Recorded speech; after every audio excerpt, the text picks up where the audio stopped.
This is not some tin pot country. We've been around a good 1,000 years before you mob even existed as a nation. So don't come here and think you can come and turn up on our doorstep. And you talking about the Americans, are you? Yeah. Don't think you can turn on our doorstep and tell us. Yeah. Because taxis originated in London. Yeah. Hackney carriage, it all goes all the way back to Cromwell. And you're telling us, well, what better to ask for forgiveness than permission? In a proper London, a city like London, it should have been do it once and that's it. Thank you for supporting our channel. Thank you for supporting Wizan. Please like, subscribe, comment and hit the notification bell for any future videos. Just recently, they announced, I think I'm right saying, £10 million to orchestrate or organise roadworks or something, which what I remember on Thames TV back on the 80s when they first did it with the old GLC. Don't know how it got taken off, but do you think it got deliberately ignored? Because the traffic's record levels, isn't it? It's awful with roadworks and sorts and everything. What they've done is that they've allowed people, I would say, they've allowed a faction of society or London society to dictate the business model and the road schedules and road models. So you've got people, you're isolating a section of London that is my little. I bought the countryside. I'm living in London, but I'm in a countryside living. You can't drive down my road. But because my house is worth £1 million, but the person down the road's house is not as affluent, you can drive and pollute all you like. And if you're going to talk about green, because that's what they say, and that's what we're trying to do, right? And I will get it on Fly Fire, so I haven't forgot it. What you're saying is you don't care about how much pollution you give down Lewisham High Street or anywhere else, as long as you pay for it. But we should be included because we're publicly hired. So there should be no exclusion for us. Things like cycle lanes, not anti-cyclists. We should be able to share the road with cyclists. They shouldn't have a situation that we've got at the moment where buses and cycles down Park Lane and we're sitting in, you see the gridlock. We're not cyclist enemy. And so I would say that it's deliberate. There's a deliberate policy of trying to get, we're going to go back to how it was in my grandparents' time, and well, you're a bit older than both of you, so your great-grandparents' time, where the working class people didn't own cars because couldn't afford to. It was a luxury of the rich, and we had to rely on the buses and the public trams and things like that. Yeah, and we're going back to that, and that's how they're forcing us out. Because if you look at ULEZ, I know it's controversial, and quite rightly we don't pay it because once again the UCG argued not just the UCG, but we're publicly hired, we apply for hire. There you go. So we shouldn't have to pay ULEZ, but that would be the same on the new toll and the Blackwall Tunnel. Because I'll tell you now, we have said it. You need to ask the others. What are they saying? We've got to make sure that taxis do not pay any toll on the Blackwall Tunnel due to the fact that we are publicly hired and we apply for it. And we should also be saying that if they're going to start bringing in road pricing. See, the taxi trade's got to defend its own position. Now, the road situation is astronomical. It's terrible. It's deliberate. Do you think, and I've seen, I don't know, it's TFL or whatever, I've seen some things on social media where they talk about drivers' mental health. Surely they're adding to their mental health and mental stress if you're stuck in this horrendous traffic constantly. Are they not part of the cause of the mental health? I went to a workshop a couple of weeks ago, and some of it was horrific, really. It was a taxi and private hire, and it was about what TFL can do to protect. There's ongoing violence being committed by the public against predominantly private hire drivers. Well, but it does happen to taxi drivers. You can be assaulted as well on a Saturday night or a Friday night or any night. But what I said was that obviously the operator takes the booking, so any assault on the driver should be the operator shouldn't make a decision of what level of severity this is. It should be reported to the police. But some of what the private hire drivers were saying, and there was females here as well, and some of the disgusting things that they have, people, the general public think they can say. And I'm not here to defend private hire, but it was eye-opening because these should be reporting these to their operator, and the operator has a duty, should be reporting this to the police. You're talking about on apps now where things are happening in the cab. Well, because what TFL are saying that they've noticed since COVID is more assaults on their staff. But of course, it's society, isn't it? So there's more assaults taking place in Yeah. taxis and private hire. But I think we're a little bit fortunate because we got the purpose-built vehicle Yeah. and we got the petition. But but obviously you do get on a Friday night someone who's drunk gets in your cab and then they want to punch you. They don't want to. They drunkenly think you've took a little bit of them. Whatever. So you do face the same. Yeah. But I say that you report them to the police. Everything. Yeah. Don't get involved with them. Report them to the police. But private hire, some of the stuff you hear from the private hire side. But one guy, and I this is the point I was going to try and make. I said, no, equally, we are different in the taxi because I don't know you from Adam. Mm-hmm. You put your hand out, I pull over, and I take a judgment. I've got to take you, right? Mm-hmm. Unless you're lagging drunk. But if you're at a drink and you want to go to London Bridge, I've got to take you. But I don't know what you are, and I don't. But when you're a private hire booking, you're supposed to be pre-booked, so your operator should know because you're supposed to have that app. Yep. Who you are. So because they was complaining about people getting in their minicab who hadn't made the booking, but that shouldn't be allowed to happen because they should have a picture of who they're supposed to be picking up. And then also for the members of the public, if you've got this phone, you should be able to, technology, you should be able to turn and see a picture of me. Yep. That'll be your driver, and this will be his registration. But it threw me. Someone said, "No, that'd be racist." So I said, "Why would that be racist?" He said, "Well, they might not like black people." So that's a mindset. I said, "Well, in the city of London, it's proudly multicultural. I don't think that would happen. But you would always get some strange people in the best of places.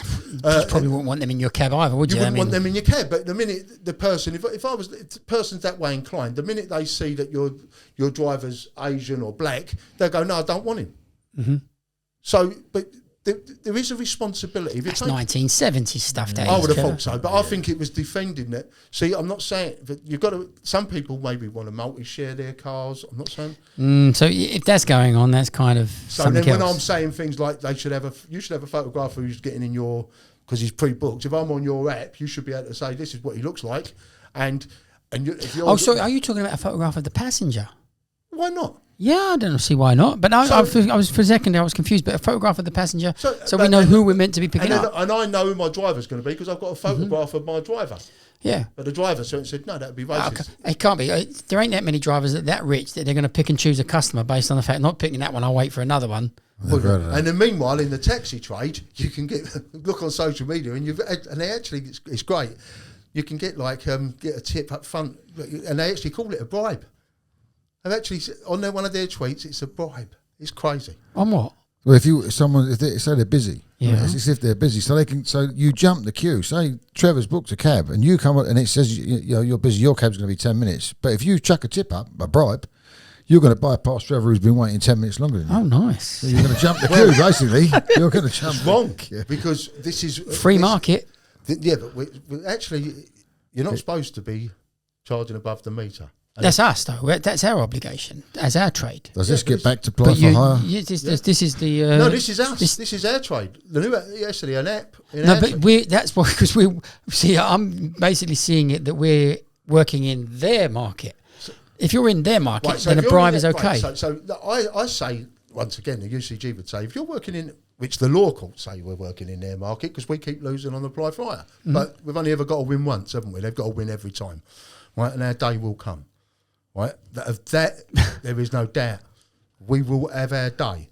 But if you're working in their market, and then the law's quite specific, you're always an active carriage, so you can't charge above the meter.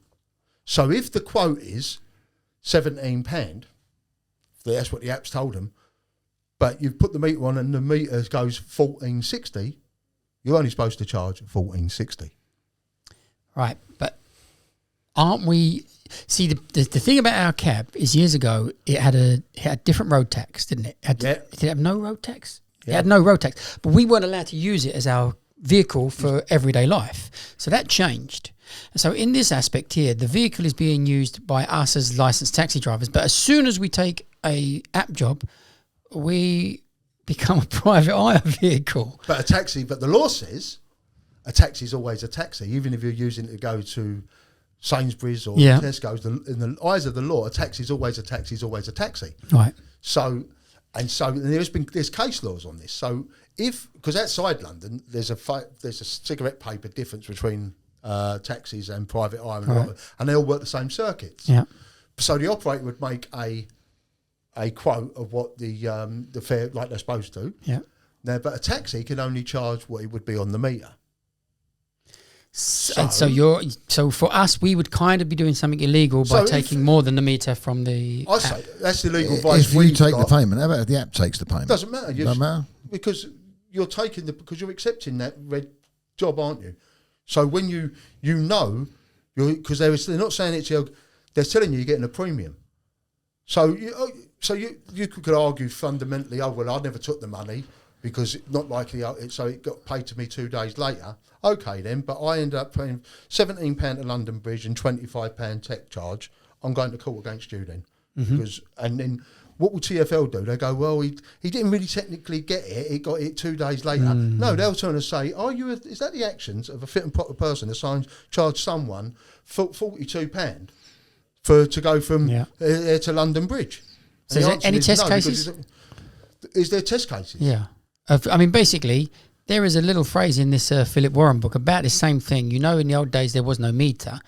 You had a book that told you how much it would cost from Scotland Yard to St John's Wood, and there is a case in this of the guy giving the wrong 5 shillings price for whatever the job was, and he was prosecuted. Yeah, for not doing the correct price of the meter. And there's case laws. I think it's quote. It's radio taxi or taxi radio. It's one of the early circuits, and.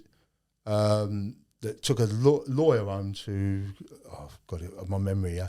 I think it's Clapham or Balham that way, and of course they put on the charge because you had to pay a booking fee because in them days you booked the cab through the radio for the telephone.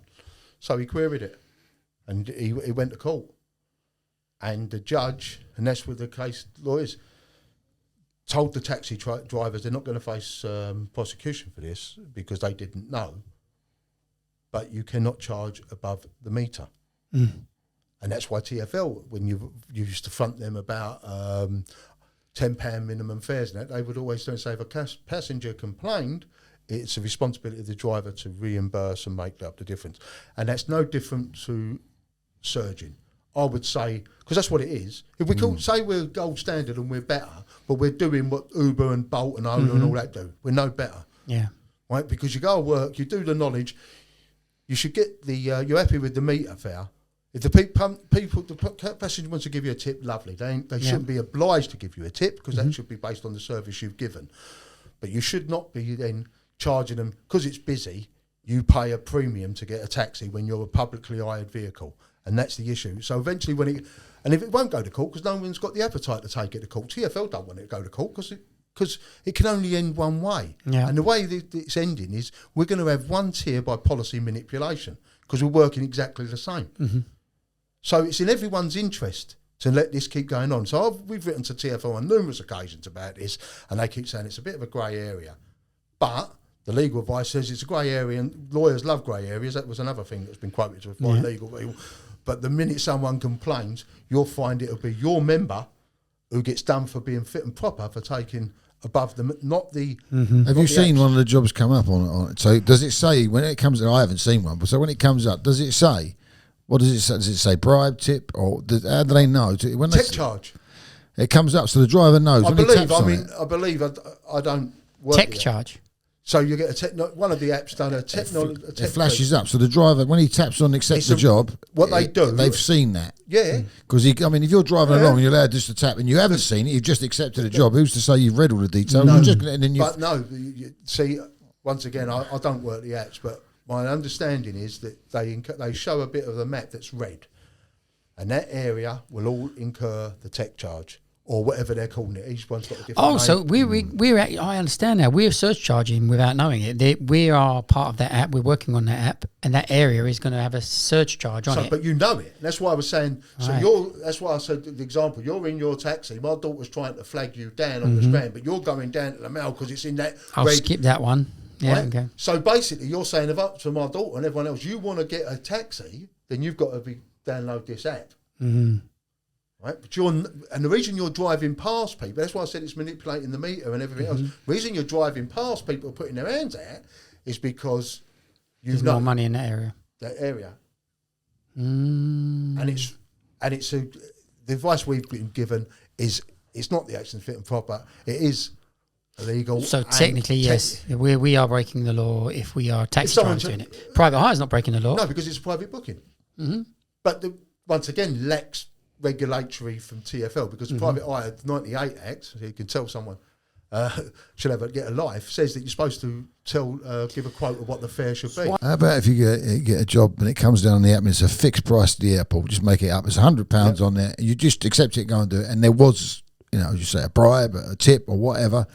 That's a fixed fare then. Is that not? But my experience, well, if you want to work fixed fares, I'm just saying if someone does, because some of the apps do it. And they do fixed fares, but I've never known them to go over. It's usually under the meter. And of course, it depends what airport they want to go. Because if it's like, I think it was one that they used to do, quote me, it was ridiculous to go to Gatwick. But remember, you're not compelled to take a Gatwick and that because it's an hour or it's more than your distance. But I believe that most of your airport work jobs are under the meter. Mm. And there's a reason. Even with their tip on it, someone chucks a 50 quid tip because he's desperate to make his flight. But that's different. So I've took you, I've accepted the job. You want to get to Heathrow, and I've accepted it from an app for 55 quid. When I'll drop you off at Heathrow, right? It's already on your app. You're going to turn and say, "Love the journey. Love the way you went. Had a right good chat with you, mate. I'm going to give you a 40 quid tip." That's your choice to do so. That's not illegal, is it? Because I've already accepted the 55 quid because that's what the app company are going to pay me for the fare. I don't know what they're charging you, but you've decided to give me a tip. That's a different argument. But if you're saying to the general public, you want a taxi now, but it's like a bidding war, but you got to offer a tip right now for it. That's got to be wrong. That's a tech fee. That's a bribe because we're publicly hired. So we're just shooting at, we're lowering our own standards. We are destroying our own reputation for quick. And what will happen, and we often say this, it's going to be end up being one tier by policy manipulation. And what will happen is, if we allow these apps, all of them, to manipulate the meter, whether it be above the meter or below the meter, and it used to be illegal to go below the meter, by the way, but they changed that to allow the apps to be quoting below the meter. You allow them, eventually what you're going to end up doing is, and we're not only doing that, we're converting them to download that app. The public become their customer. Then eventually, when there's a recession or whatever, we'll be being paid what they want to give you. Private hire is licensed, so why is it not going to be this idea of surge pricing? How is that even allowed? You should be. The price is the price, and the busy times are the busy times, and the quiet times are the quiet times. Once again, you've got to look at. I say it's poor poor regulatory by TfL because they've allowed a business model to earn money on an extra. Yeah. Because the 98 Act is quite specific. You get reason they used to argue. Private Eye used to argue. This is before technology, and it's no coincidence. Before the apps, we didn't have all these people from out of town like we have now. So it's all it's not coincidence, is it? But Private Eye would always argue they didn't need to have a higher topographical standard than they was having because the fare was all pre-booked and the route would already be set out and you knew how much you was going to pay. So so I'm only going to pay 10 quid whether it takes you an hour and a half because you've gone the worst way ever, or it takes you 10 minutes. I was only ever going to pay. That's the act. TfL have allowed a business model to turn and say, yeah, but when it's busy, we can do this. And of course, we all remember private hire. Certain private hire drivers jumping on that app and saying they were putting the taxis out of business because we've been ripping the public off for years. all that surge pricing. So it's like saying the Marks and Spencers can charge you £2 for a pint of milk Monday to Thursday, but on Saturday at 3 o'clock when it's really busy in Marks, it goes up to £6. People will turn and say, you can't do that. Yeah. Well, that must play to our favours in a sense, because the surge pricing has helped us. But no, because now we're doing it as well. But hasn't that already happened in the world anyway? If you've got kids and you school holidays, you book holiday in the school holidays. Yeah. Isn't that surge pricing the same thing? Probably is. Yeah. But we're talking about we're public. Do the buses do that then? Because we're publicly hired. Do the buses and trains, because they're also a form of public transport, and we are. Do they turn and say, well, it's Saturday. Our busiest period is Saturday and Sunday, and so what's £5.60 in the week, but on Saturdays and Sundays it's £18.20.